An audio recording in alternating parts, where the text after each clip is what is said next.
Anyway, let me go back to, say, 1945, when the war was over, and I had got out of the Air Force, and was home, sitting around, doing nothing because I was cooped up for a couple of years, so I wanted to have a rest, and then the rest I would go for a walk somewhere or another, and I would end up at Hastings Street and go in there and visit my brother who was working there at Mackinac. And then I find out that Eileen had a girlfriend named Irene right over here. And this lady is mostly responsible for me seeing her.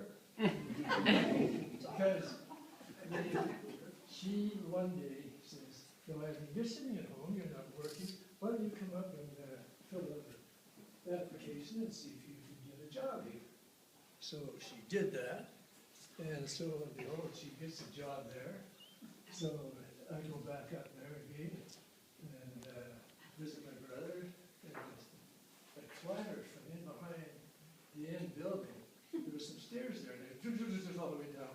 And I said to Kenny, "What's going on?" He says, "Well, they're all coming down to have a look at you."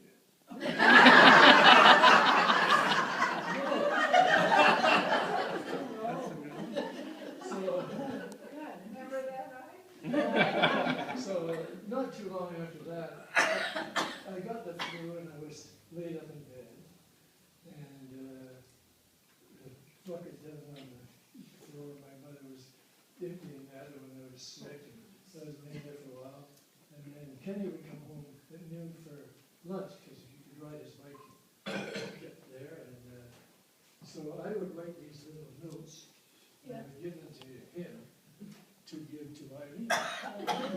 And this went on for several days, and then a month, I guess it was about a week after that, I was okay now. So I got the nerve, because I had her phone number now. So I called, and asked if she would go for coffee one day, when she got her break. And so we went down to this little coffee shop. It was about 2 or 3 minutes down the road. And we had a nice little chat there for about 20 minutes to half an hour. We go home, and then I phoned her and asked her if she'd like to go to the show. So we go to the show, and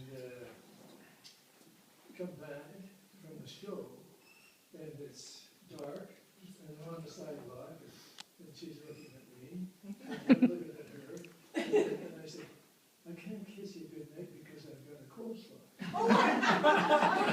think I had it, I'm not sure. Anyway, that was a goodbye for that night. So we went on and on and on, and we were going, and then I guess it was about, it must be a year or two after that. No, about a year after.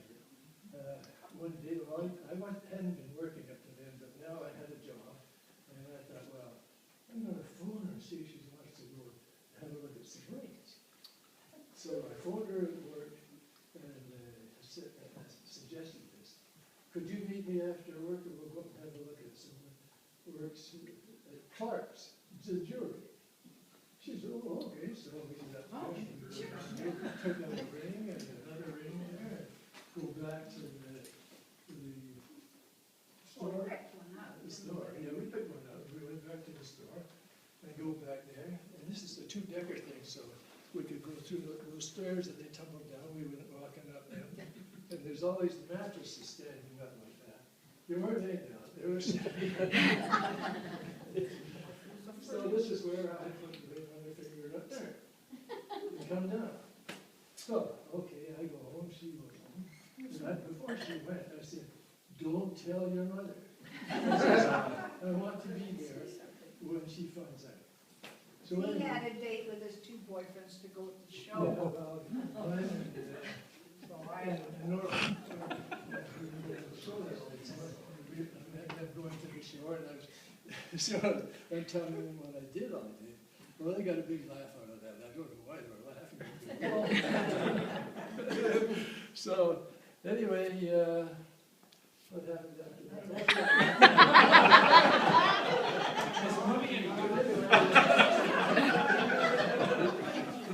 Anyway, we My mother phoned me. we were having dinner, and the phone rang, and my mother went and answered the phone.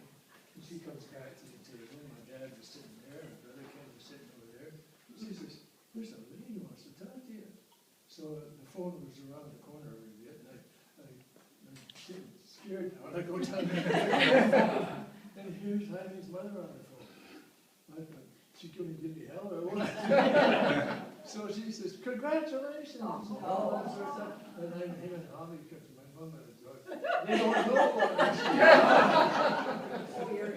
So we go back out into the kitchen, and I was sneaking out there.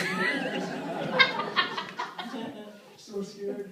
And she said, "What went on in there? What's happening?" I said, "Well, I gave my ring this afternoon." "Are you sure, kid?" She said. I said, "Yes." "Well, she's a nice girl." My dad was sitting there with a big grin on his face. Whew, I guess we got over that okay.